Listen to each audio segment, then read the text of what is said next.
नमस्कार मित्रांनो, welcome to one log. आज आहे 9 ऑगस्ट, जागतिक आदिवासी दिवस। हा दिवस आपण साजरा करण्यासाठी आरे जंगलमध्ये आलेलो आहे। मित्रांनो, आजच्या व्हिडिओमध्ये आपण इथल्या ज्या लोकल आदिवासी लोकांबरोबर पूर्ण संवाद साधणार आहे। इथल्या त्यांच्या पूर्ण गोष्टी जाणून घेणार आहे। आपल्याला कशा प्रकारे ते आदिवासी इथे राहतात आणि कशा प्रकारे त्यांच्या जीवन पद्धती आहे ते सगळे आपल्याला माहीत पडणार आहे। मित्रांनो, दरवर्षीप्रमाणे हा कार्यक्रम साजरा करणार आहेत इथले आदिवासी लोक आणि ह्या आदिवासी लोकांनी इथे एक भव्य मिरवणूक ठेवलेली आहे। त्या भव्य मिरवणुकीमध्ये आपण सहभागी होणार आहे, त्यांना जाणून घेणार आहे, त्यांच्याशी संवाद साधणार आहे। मित्रांनो, ह्या मिरवणुकीमध्ये तुम्हाला ढोल ताशे, पारंपरिक नृत्य आणि त्यांचे वाद्य हे तुम्हाला अनुभवायला भेटेल। तर नक्की ह्या व्हिडिओला पूर्ण पहा। वन लॉगला अजूनपर्यंत तुम्ही सबस्क्राईब केलं नसेल तर नक्की सबस्क्राईब करा। तर चला आपण ह्या मिरवणुकीमध्ये सहभागी होऊ आणि आदिवासी दिवस, हा जागतिक आदिवासी दिवस साजरा करू।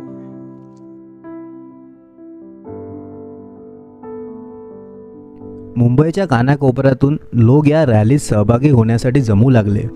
पारंपरिक पोशाख आणि हसतमुख चेहऱ्यांनी सगळीकडे एक वेगळीच ऊर्जा पसरली। निसर्गाच्या या सणाची सुरुवात झाली पारंपरिक पूजेने।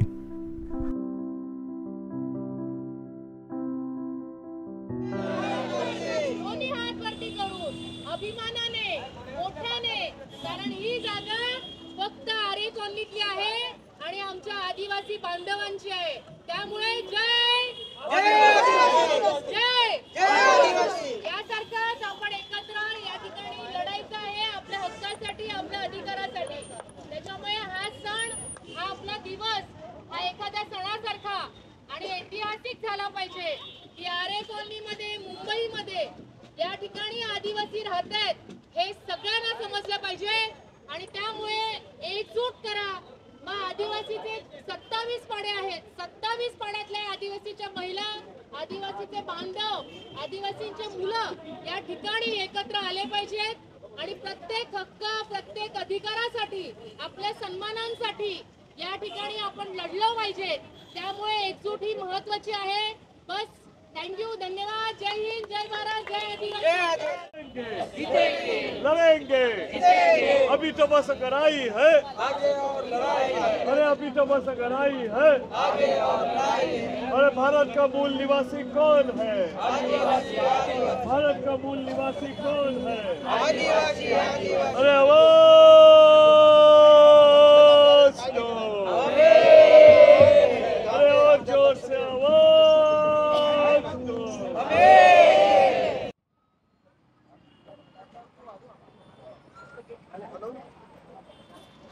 या सोहळ्याची सुरुवात झाली बैलगाडी आणि तारपा वाद्याला नमन करून।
मित्रांनो, आज आपल्याबरोबर आज जागतिक आदिवासी दिवसाच्या निमित्ताने आपल्याबरोबर जयराम बाबा आलेले आहेत। ते विक्रमगड साईडहून आलेले आहेत आणि ते खास करून तारपा वाद्यासाठी आलेले आहेत। तर ते ह्या मिरवणुकीमध्ये तारपा वाजवणार आहेत आणि त्यांनाच आपण विचारू ह्या वाद्याबद्दल।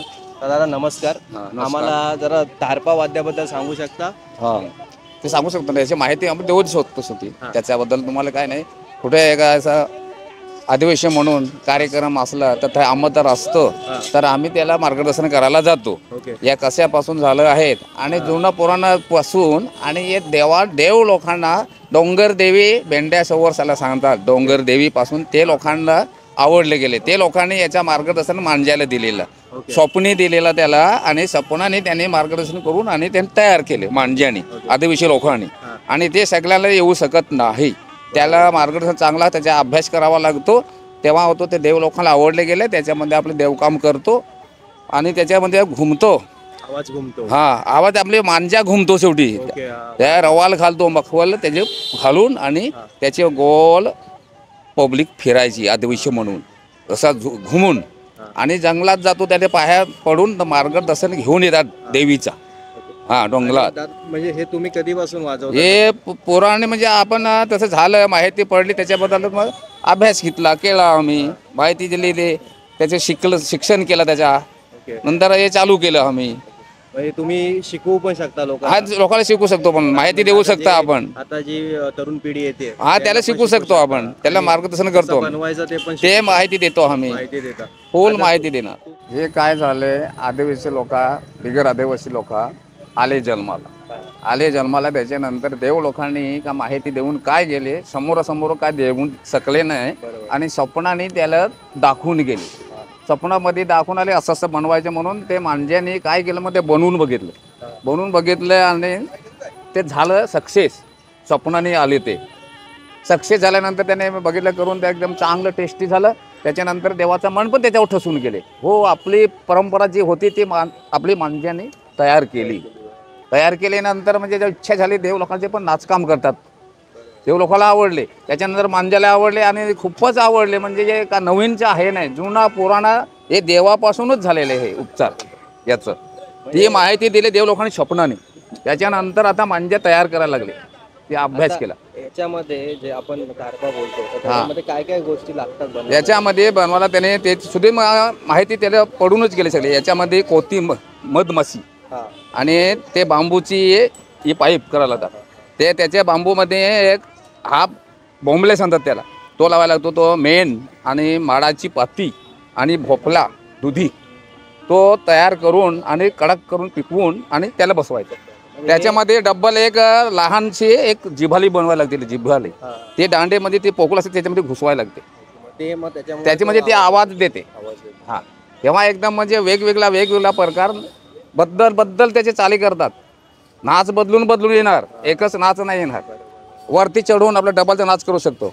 आणि तो आवाज घुमतो पूर्ण आतमध्ये. याच्यामध्ये याच्यामुळे हे नसलं ना ते आवाज बाहेर जाणार नाही. त्याच्यासाठी हे नाच सोडायला सगळ्या जेवढ्या नैसर्गिक गोष्टी आहेत या सगळ्या उपयोगी आहेत म्हणून होतो. सगळं होत नाही. हे नसल्यावर आवाज देणार नाही. एवढेसा तुकडा लावला तरच आवाज बाहेर जाणार. हे तुकडा जर लावला नाही तर आवाज जाणार नाही. आणि याच्यामध्ये कसा वेगवेगळा आवाज असले एकत्र आणण्यासाठी आणि हे बटन केलेलं त्याला कमी जास्ती म्हणजे एक आला पाहिजे. वेगळा ऐकून नाही आला पाहिजे. एकच लिंक लागली पाहिजे. त्यासाठी आणि ये तीन चाले हे दोन इकडे गाणं बोलायचं. म्हणजे ही धून बसवण्यासाठी जसं बासरीमध्ये असतात तसे पूर्ण ते धून बनवण्यासाठी एकदम चांगली सूर पकडण्यासाठी एकदम सूर एकदम पद्धतशीर आले पाहिजे. चांगले मनाने बसून गेले पाहिजे. तेव्हा लोकांचं मन ठसतो. तेव्हा नाचकाम करायला बरा वाटतो.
जशी मिरवणूक पुढे सरकत गेली तशी तिची रंगतही वाढू लागली. तारपाच्या सुरावरती पाय आपोआप थिरकू लागले आणि मग सुरू झाला पारंपरिक नृत्याचा जल्लोष. स्त्री पुरुष लहानांपासून मोठ्यांपर्यंत सगळेच निसर्गाच्या तालावर नाचू लागले. मित्रांनो, आता जागतिक आदिवासी दिवसाच्या निमित्ताने जी मिरवणूक आपण बोललेलो ती सुरुवात झालेली आहे. आपल्याबरोबर आकाश आहे. आकाश हा आदिवासी पाड्यातला एक रहिवासी आहे. तो आपल्याला सांगणार आहे ह्या मिरवणुकीचं महत्त्व आणि त्याच्याकडे एक वाद्य आहे म्हणजे एक काठी आहे जी पारंपरिक पद्धतीने जे आपला जो नृत्य होतं त्याच्यामध्ये वापरली जाते. तर आकाश जरा आम्हाला सांगू शकतो ह्या काठीबद्दल, म्हणजे कशा प्रकारे वापरली जाते आणि काय महत्त्व त्याचं? ही काठीचं महत्त्व असं की जेव्हा तारपा नृत्य केलं जातं तारपा इन्स्ट्रुमेंटवरती, तेव्हा जो तारपकरी असतो, तारपकरी म्हणजे जो तारपा वाजवतो त्याला तारपकरी असं म्हणतात. तर जेव्हा तो वाजवतो तेव्हा एक धून निघते आणि त्या धूनवरती जे सगळे मित्र मैत्रीण जे पण महिला पुरुष एकत्र येऊन नाचतात आणि जो पुढे असतो सर्वात त्याला लीड करणारा असतो ज्या तारपा नृत्याला, त्याच्या जो लीडर असतो त्याच्या हातात ही काठी असते आणि या काठी जेव्हा धून वाजते तारपाची तेव्हा त्या काठीवरच ताल पकडला जातो तारपा आणि ही याला घोल काठी असं म्हणतात. या दोघांचं मिश्रण होऊन नंतर मग एक धून अजून व्यवस्थित तयार होते आणि त्याच्यावरती असा आवाज होतो याचा आणि या आवाजावरती ताल पकडायला आपल्याला सोपं पडतं, याला असं म्हणतात घोल काठी. आता हे झालं तर एका आपण नृत्याबद्दल बोललो, पण ही पारंपरिक काठी कुठे अजून पुढे म्हणजे तसं बघायला गेलं तर गुरं चालण्यासाठी मी पाहिलेलं आहे. तर असे काही घुंगरं लावलेले असतात महाराष्ट्रामध्ये, पण काही लोक असे गुरं चालणं मेंढ्या पाळण्यासाठी चालतात. तर याचा वापर पण तसाच होतो की हां, जेव्हा डोंगरात जायचं असतं गुरांना घेऊन किंवा बकऱ्यांना चारायला तेव्हा हे काठी सोबत असते, याचा आवाज पण येतो तर ह्यांना शेळ्यांना मेंढ्यांना समजतं, तर त्यांना एक गाईड करायला पण हे कामाला आहे. धन्यवाद.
मिरवणुकीमध्ये सहभागी झालेलो आहे.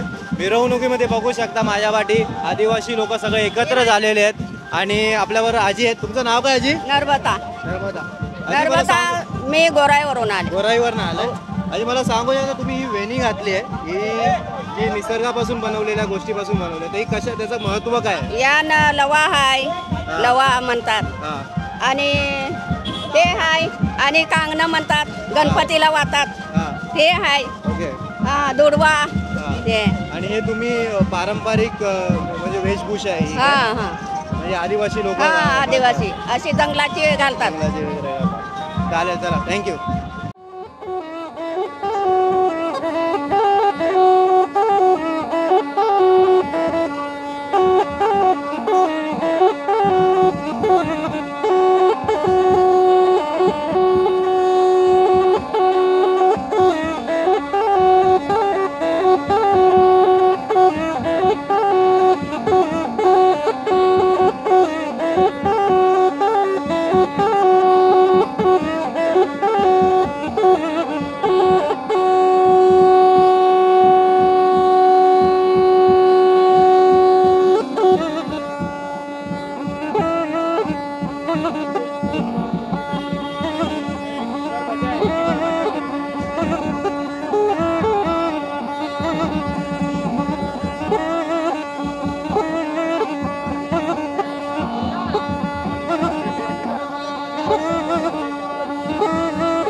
लोक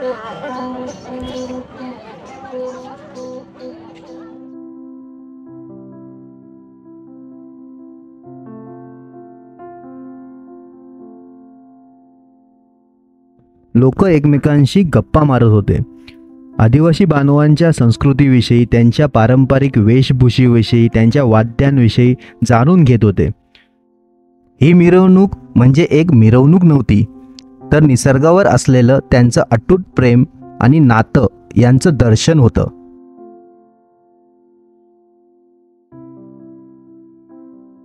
मित्रांनो, आता आपण आदिवासी दिवसाचा जो कार्यक्रम ठरवला आणि जो आपण तुम्हाला दाखवला त्याची आता सांगता होते. आपल्याबरोबर आहेत प्रकाश भोईर आणि प्रमिला भोईर. हे आदिवासी पाड्यातील रहिवासी आहेत. ते आपल्याला सांगणार आहेत ह्या आदिवासी दिवसाचं महत्त्व आणि त्यांच्याकडून आपण जाणून घेऊ कशा प्रकारे हा दिवस ते साजरा करतात आणि कधीपासून ते साजरा करतात, कसे त्यांची संस्कृती ते जपतात, ते आपण त्यांच्यापासून जाणून घेऊ. तर दादा नमस्कार. हां नमस्कार. जोहार सगळ्यांना. जोहार. हां जोहार म्हणजे प्रकृतीची जय. ओके. तर आपण प्रकृतीचे सगळे जन्मलेले लोक आहोत आणि एक हिस्सा पण आहोत प्रकृतीचा.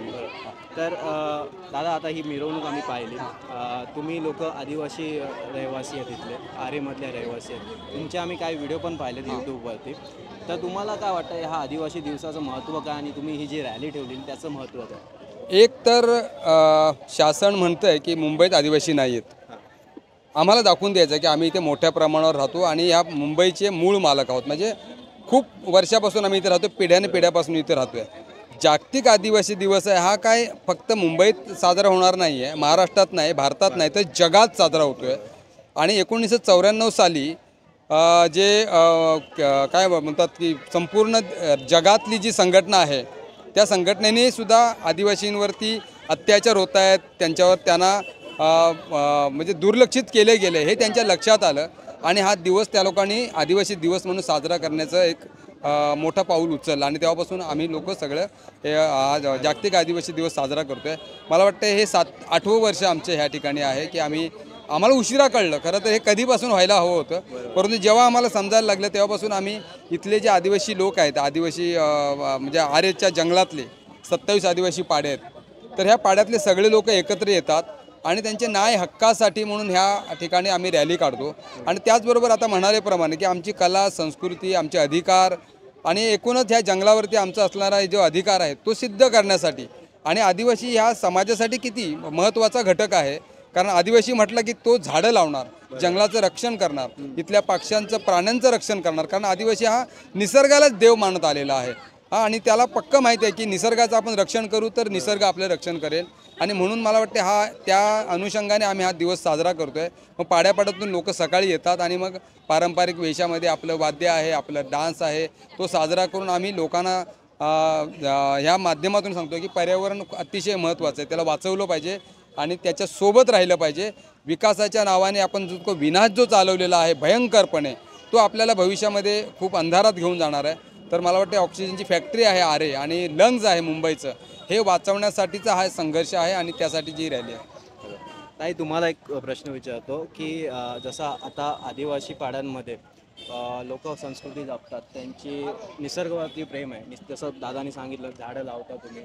आणि बघायला गेलं तर आदिवासी हा मूळ निवासी आणि मूळ निवासी म्हणजे त्यांच्याकडनं शिकायला भेटलं पाहिजे. तर तुम्ही असे काय संकल्प इथे करता का पुढे, म्हणजे तुमच्या मनामध्ये आहे का असे काय संकल्प तुम्ही पुढच्या पिढीला या म्हणजे बाहेरच्या लोकांना का समजावं त्याचं महत्त्व, तर याच्याबद्दल काय तुम्ही थोडक्यात सांगू शकता का? मला हे सांगायचं आहे की मुंबईचे एक मोठा जंगल आहे, ते जंगल आम्ही वाचवायचा खूप प्रयत्न करतो आहे आणि आमचा महिन्याला संघर्ष वगैरे आम्ही ह्याच्यामध्ये करत असतो, कारण हे पर्यावरण वाचलं पाहिजे. इथे प्राणी आहेत, पक्षी आहेत, भरपूरशी झाडं आहेत आणि आपल्याला शुद्ध ऑक्सिजन भेटावं त्याच्यासाठी आमचा लढा हा कायमचाच आहे आणि हा राहील आणि चालूच राहील. आणि एक तुम्ही महिला म्हणून म्हणजे असं मी आता पाहिलं तर हे सगळे पुरुष आणि महिला एकत्र येऊन कामं करतात, तसं म्हणजे आता बाहेर बघितलं गेलं तर तसं भिन्नता मानली जाते थोडी, तर ही आदिवासी समाजात नाही पाहिली. आता तुम्हाला तुमचं मत काय याच्यावरती? आमच्यामध्ये महिला पुरुष आमच्यामध्ये भेदभाव नाही. आम्ही एकत्र येऊन तारपा नाचतो, गौरी नाचतो, आमच्यामध्ये तसं काय मनभेद असा वगैरे काय नाही. आम्ही एकत्रच आहो आणि एकत्रच आम्ही भांडतो पण आणि नाचतो पण. हे आमच्यामध्ये आहे. आमच्या 5वीलाच पुजलेलं आहे ते. हां. तर दादा आता मी तुम्हाला म्हणजे मी पाहिलं आहे की सोशल मीडियावरती तुमचे काही व्हिडिओ आहेत, काहींचे काही व्हिडिओ आहेत. तसं म्हणजे काही गाणी बनवलेली आहेत आदिवासी समाजाबद्दल, काही गाणी आहेत. आरेचा जो लढा होता, जो आरे म्हणजे आदिवासी समाज लढा देत होता मेट्रोसाठी, त्यावरती काही गाणी आहेत. तर मग त्याबद्दल थोडंफार सांगू शकता? बघा, मला असं वाटतं ना की आपण 1 तास 2 तास भाषणं देण्यापेक्षा एक 5 मिनिटाचं गाणं खूप पॉवरफुल असतं आणि ते खूप इफेक्ट करतं लोकांवर. त्यातले शब्द आणि जी मी गाणी बनवली, मी जी गाणी लिहिली आणि मी जी गाणी गायली ती इथे पाहून केलेली आहेत. जे जे मला दिसलं समोर ते मी पाहिलं आणि ते मला वाटलं की गाण्याच्या माध्यमातून आपण हे लोकांसमोर नेऊ शकतो आणि जनजागृती करू शकतो. कारण 1 तास लोकांकडे भाषणं ऐकायला वेळ नाही आहे. तर त्याच्यामुळे निसर्गाची जी निगडीत गाणी आहेत, मी त्यातले काही ओळी म्हणून दाखवतो तुम्हाला. की ज्या वेळेला मेट्रो कारशेडच्या संघर्षामध्ये आम्ही पाहिलं की मोठा संघर्ष सुरू होता, लोक झाडं कापत होती आणि त्यावेळेला मला असं वाटलं की मुंबईची लोकसंख्या ही 2 करोड आहे आणि सगळे श्वास घेतात, म्हणजे सगळे जिवंत आहेत आणि सगळ्यांचं कर्तव्य आहे की आपण जो श्वास घेतो आणि जो आपल्याला ऑक्सिजन देतो आहे त्याचं मरण असताना आपल्याला ते वाचवायला गेलं पाहिजे. लोक येत होती. पण त्याच वेळेला मला असंही वाटलं की इथले जे वाघ आहेत, इथले जे प्राणी आहेत, पक्षी आहेत, यांनासुद्धा या लढ्यात आणलं पाहिजे. कारण हे त्यांचंही घर तोडतायत. त्यांना तर मी ते माझ्या गाण्याच्या माध्यमातून, वाघ देवा म्हणून गाणं आहे, त्या गाण्याच्या माध्यमातून मी एक तुम्हाला ओळ म्हणून दाखवतो. पर्यावरणाचा सत्यानाश केला वाघदेवा, जंगल वाचवाया तू धावर. आपल्या घराचा सत्यानाश केला वाघदेवा, जंगल वाचवाया तू धावर. जंगल वाचवाया तू धावर, आपली झाडं वाचवाया तू धावर. वाघदेवा, जंगल वाचवाया तू धावर. कळलीही नाही जाना या निसर्गाची महती, हिरवा देव म्हणती ज्याला हे आदिवासी. कळलीही नाही जाना या निसर्गाची महती, हिरवा देव म्हणती ज्याला हे आदिवासी. हिरवाई वाचवाया तू धावर, हिरवाई वाचवाया तू धावर. हिरव्या देवा, जंगल वाचवाया तू धावर. आम्ही श्वास घेतो आहे, कृपा तुझी ही मोठी, तुझ्यामुळेच आहे जीवित आज सृष्टी. ही सृष्टी वाचवाया तू धावर, आमचं जीवन वाचवाया तू धावर. निसर्ग देवा, जंगल वाचवाया तू धावर. तर अशा तऱ्हेने मी प्रयत्न केला की आपल्या गाण्याच्या माध्यमातून हे म्हणावं. आणि ह्या संघर्ष चालू असताना लोकांना एक भीती वाटायची की आपल्याला पोलीस लाठीचार्ज करतील, आपल्यावर केसेस होतील. आणि मग तेव्हा मला वाटलं की थोडं लोकांना बिनधास्त करावं.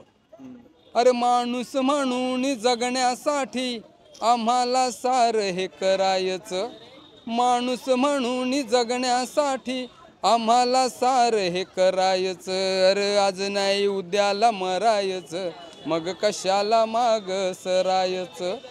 गावा शेजारी पडीक रान, पिकवल आदिवाशान. या गुंड हरामखोरान त्याची केली आधुळदान. अरे जर का गुन्हा केला पुन्हा त्याला तेथेच गाडायचं. अरे आज नाही उद्याला मरायचं, मग कशाला माग सरायचं. मला ह्या गाण्याच्या माध्यमातून सांगायचं होतं की आज नाही तर उद्या मरायचंच आहे, पण जरा चांगले मरूया. चांगले मरूया, आपल्याला पर्यावरण वाचून मरूया, अन्याय विरुद्ध आवाज उठून मरूया. हे गाण्यातून मला लोकांना सांगायचं होतं. मग ह्या गाण्यातून मी प्रयत्न केला की लोक जागृत करायसाठी. कारण मी म्हणालो तसं की गाणं खूप इफेक्टिव्ह असतं आणि लोक गाणं ऐकतात आणि ते गाणं खूप चाललं. त्याबरोबर रॅप आहे त्याच्यामध्ये स्वदेशीचं. मी तर वारली आदिवासी, माझ्या पद्धती आहेत ऐतिहासिक, या रानाचा मूळ निवासी, जीवा आणतो परसर माती. खूप सुंदरपणे गाणं ते आम्ही हे केलेलं आहे. आम्ही ऐकलं ते गाणं, भरपूर सुंदर गाणं आहे. मित्रांनो तुम्ही पण जा, यूट्यूबवरती ते अवेलेबल आहे, ते ऐका गाणं.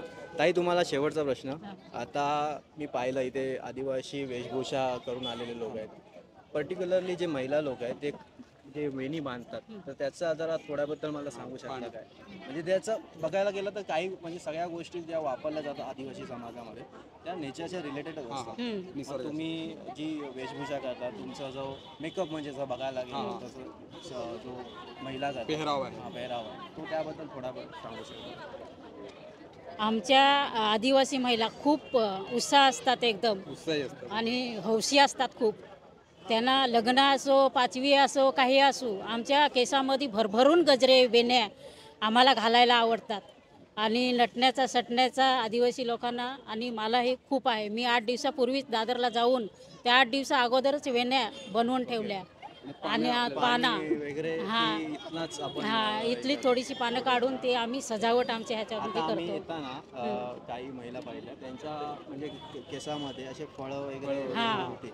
आता त्याचं महत्त्व आता आम्हाला माहिती नाही, पण तुम्ही आम्हाला सांगू शकता काय ती म्हणजे परंपरा कशी आहे काय थोडक्यामध्ये जरा? एक परंपरामध्ये आदिवासी सरकार बोलतो ना आदिवासी मुंबईमध्ये नाही आहेत करून, तर आदिवासी नाही आहेत. मग ते आम्ही पानं फुलं कशी काय आम्ही आमच्या वेशभूषेमध्ये तुम्हाला दाखवते ना, वर्षून वर्ष आम्ही दाखवत आलो. आम्ही इथं राहतोय ते तुम्ही आम्हाला बघा, या तुम्ही आमच्या इकडे आणि आम्हाला नीट बघा आम्ही राहत का नाही राहत आहोत, हे आम्ही दाखवायचा प्रयत्न करतोय सरकारला. हे तुम्ही दाखवायचा प्रयत्न करताय सरकारला तर दिसत नाही, पण सामान्य माणसाला जर दिसतं तसं मी इथे फिरतोय आणि लोक बघतायत असं मला माहीत पडलं की लोक यांचा जो पेहराव आहे, जो वेशभूषा करल्या जातात ज्यांनी केल्या त्या निसर्गाच्या रिलेटेड असतात. तर ह्याच्यासाठीच मी तो प्रश्न विचारला तुम्हाला. बाकी तुमच्या दोघांना धन्यवाद. आणि जे पण तुम्ही काम करताय ते एकदम मस्त करताय, छान करताय, असंच करत राहा. आम्ही पण तुमच्या पाठीशी आहे. आणि सर मी एक सांगू इच्छितो की बरेच वेळेला ना निसर्गाशी काही निगडीत असेल, निसर्गाचा ऱ्हास होत असेल, झाडं कापली जात असेल, जंगल नष्ट होत असेल, तर आदिवासी हा मोठ्या प्रमाणावर तुटून पडतो. मला वाटतं हे फक्त केवळ आदिवासींचंच काम नाही आहे, हे पर्यावरणप्रेमी प्रत्येक माणसाचं आहे. मी तसं पहिल्यांदाच म्हणालो, जो श्वास घेतो ना, जो श्वास घेतो म्हणजे ऑक्सिजन घेतो आणि आपण जिवंत आहोत त्या निसर्गामुळे, ते सगळ्यांचं काम असलं पाहिजे.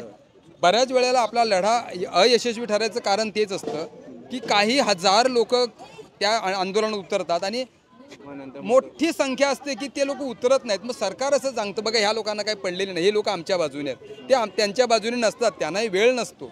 मला वाटते जास्तीत जास्त मोठ्या संख्येने येऊन अशा वेळेला निसर्गाचा ऱ्हास होत असताना आपल्याला वाचवलं पाहिजे. कारण आपल्याला हे फुकटचं मिळणारं ऑक्सिजन आहे, त्यामुळे आपल्याला किंमत नाही आहे.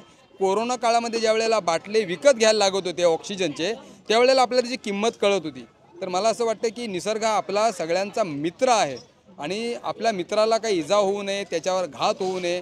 आणि मी परत सांगेन की आपल्या मुलांसाठी आपण बँक बॅलन्स ठेवतो पैशाच्या रूपात, संपत्तीच्या रूपात, पण ही संपत्तीसुद्धा त्याच्यासाठी ठेवणं फार महत्त्वाचं आहे. अन्यथा त्याला आजाराने त्रस्त होईल तो, किंवा उद्या जर त्याला ऑक्सिजनची कमतरता जाणवली तर त्याला बाटले विकत घ्यायला लागतील. तर आजच ते मला वाटते की आपल्याला जी बँक बॅलन्स म्हणतो ना, तर थोडं निसर्गाची बॅलन्स पण आपल्याला राखता आली पाहिजे. कारण अलीकडच्या काळामध्ये जो क्लायमेट चेंज बघतोय आपण की मोठ्या प्रमाणावर पाऊस कुठे पडतो, कधी पडतो. पूर्वी असं होतं की 4 महिने बरोबर होते, हिवाळ्याचे 4 महिने, उन्हाळ्याचे 4 महिने, पावसाळ्याचे, आणि त्याच महिन्यामध्ये ते ऋतू असायचे. अलीकडे सगळे मिक्सअप झाले. त्याचं कारण आहे आपण माणसं आहोत. हां, तर इतर पक्षी प्राणी हे सगळे नियमाला धरून चालतात. आपण जास्त स्वतःला शहाणे समजू लागलो मानव, आणि आपण या संपूर्ण निसर्गाचा ऱ्हास करण्यामध्ये आज मागे लागलो. हां, तर हे लोकांना एक बोलायचं आहे की जसं आपण पुस्तक उघडतो ना, ते पुस्तकामध्ये आपण वाचतो, आपल्याला ऑक्सिजन कुठून मिळतो, आपण त्याचं शिक्षण घेतो. शिक्षण घेत असताना त्याच्यावरती अभ्यास पण केला पाहिजे ह्या पर्यावरणवरती. कारण असे जंगलं आहेत ती आपल्यासाठी ऑक्सिजन आपल्याला शुद्ध घेण्यासाठी ती राखली गेली पाहिजेत, मोठमोठी त्याच्यासाठी राखीव जागा ठेवली पाहिजे आणि तिथे मोठा वृक्षारोपण वगैरे केला पाहिजे. ह्याची खूप संकल्पना तुमची भरपूर मोठी, आणि हे विचार जे आहेत ते मोठ्या म्हणजे बोलतात ना, मोठे शिकलेल्या लोकांना जमत नाहीत, ते तुमच्याकडे आहेत, ती सर्वात मोठी गोष्ट आहे. आणि जसं बोलला तुम्ही, हे राखलं पाहिजे, सगळं केलं पाहिजे. सगळं लोक बोलतात सेव्ह नेचर करा, पण म्हणजे तुम्हाला पण माहिती आहे सेव्ह नेचर करा, नेचरला सेव्ह करणार आपण मोठे नाहीत. हां, नेचर आपल्याला सेव्ह करतो. हो, त्याच्याकडून आपल्याला सगळं शिकायला पण भेटतो. आपण जातो, जेव्हा आपण मूल जन्माला येतो तेव्हा काय मूल अनुभवते? ऑक्सिजन. त्याला जर ऑक्सिजन नाही भेटलं तर मूल वाढू शकत नाही, होऊ शकत नाही. जेव्हा जशी आई जन्म देते तेव्हा मूल रडतं, त्याला थोडंसं जाणवतं, हवा जाणवतं ना, मग आपण कपड्यात गुंडून घेतो, तर त्याला शुद्ध ऑक्सिजनची गरज असते. तसं ते आम्हाला समजते की ऑक्सिजन भरपूर आपल्यासाठी खूप कामाचा आहे आणि शुद्ध ऑक्सिजन भेटायलाच पाहिजे. या दिवशी रक्षाबंधनही होते. या निमित्ताने या निसर्गाच्या बहिणींनी निसर्गाच्या रक्षणासाठी झाडांना राख्या बांधून ह्या दिवसाची सांगता केली. मित्रांनो, तुम्ही निसर्गप्रेमी असाल तर ह्या व्हिडिओला नक्की लाईक करा, भरपूर लोकांना शेअर करा आणि असेच तुम्हाला कॉन्टेंट पाहायचे असतील तर नक्की वन लॉगला सबस्क्राईब करा. तोपर्यंत गाईज झाडे लावत राहा, निसर्गाची काळजी घ्या, स्वतःची काळजी घ्या. भेटूया एका नवीन व्हिडिओमध्ये. जगण्यासाठी आम्हाला सार हे करायचं, माणूस म्हणून जगण्यासाठी आम्हाला सार हे करायचं. अरे आज नाही उद्याला मरायचं, मग कशाला माग सरायचं.